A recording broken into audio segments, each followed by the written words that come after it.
I'm a bit discombobulated, just like you are. I bet you, crikey, do you want to swap for the next 25 minutes? Some of the calls that I've taken today have broken me. I'm not going to lie to you. I know that you've been very emotionally affected by them as well, but good God, when you are reminded of the reason why we're having these conversations, I don't know quite what the words would be to describe how many of us are feeling today as a consequence of Donald Trump's latest aberration. And once again, I find my own vocabulary, which John in Switzerland was so kind about earlier, is just not up to the task of articulating some of the feelings that you and I are sharing today. Simon, welcome. We should probably begin with these comments. Do they make big news in the United States, these heinous and egregious insults against people who gave up their lives in service to a mission that was called by the Commander-in-Chief of the United States? Well, they're certainly not making news in the United States, James, to the extent that they are obviously making news on your side of the Atlantic and also in Canada as well. Because remember, this is the week in which Mark Carney officially consigned the Transatlantic alliance to the ash heap of history based on Donald Trump's actions. I would make the point that this is not an aberration by President Donald Trump. To put these remarks into context, to put the trashing of the reputation of British service personnel who were slain in Afghanistan alongside 159 Canadians, 44 Danes, the highest per capita fatality rate in Afghanistan was suffered by Denmark. To put all of this into its broader context, we are at the end of a week in which Donald Trump and his top lieutenants removed the last vestiges of their mask.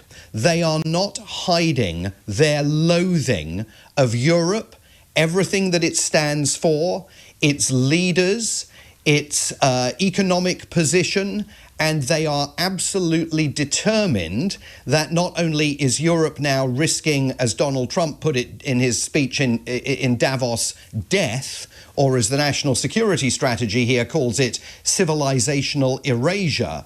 They insist that the only thing that is going to save Europe is when the voters of Europe realize that their salvation lies in the hands of what the Trump administration refers to as patriotic European parties. The Treasury Secretary Scott Bessent has been giving voice to this again in an interview that has just been posted by the website Politico, essentially saying Europeans need to look at the tremendous success that Donald Trump is having, rebuilding America, closing its borders, ending mass migration, and they need to understand that the future for them lies in embracing similar policies. So this is not a coincidental swipe at the sacrifice that was made by over 450 British families in Afghanistan. This goes to the absolute heart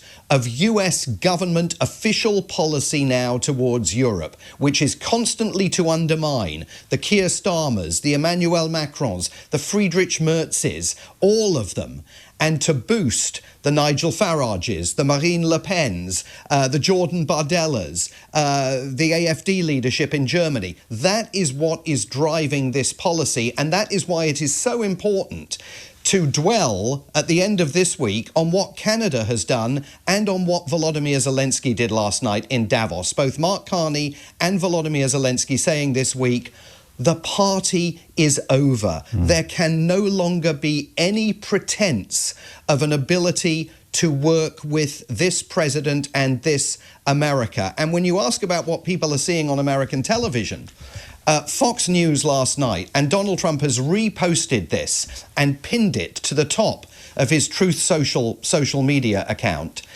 presented a 7.5 minute, I won't even call it a report, homage to President Trump in Davos that completely misrepresents what took place there and tells the audience that Donald Trump is returning to the United States as a conquering hero who has wiped the leaders' noses of Europe in Davos and has shown them what effective parenting is all about. So that's the reality that's going into millions of American homes. The largest, most successful news channel in the United States, basically portraying Donald Trump as a conquering hero as he flew back from Davos last night, while we all think, you know, he climbed down, he completely caved on the issue of Greenland and committed this absolute shameless slander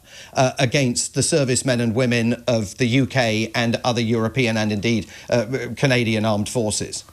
I thought I was incapable of being surprised by the events of the last 24 hours. I thought I was across them. But so you're basically talking about propaganda, entirely false propaganda being punted by Rupert Murdoch's television station in the United States of America that completely contradicts the evidence of our own eyes and ears.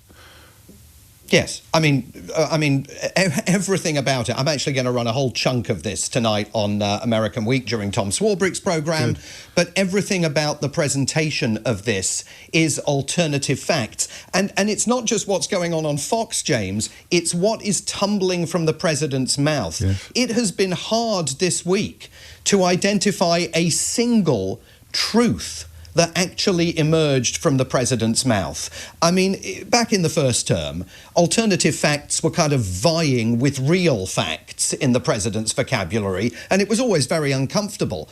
The real facts have absolutely evaporated now from Donald Trump's speeches. We saw that rambling appearance on the first anniversary of his return to the Oval Office at the White House. We then saw the speech in Davos.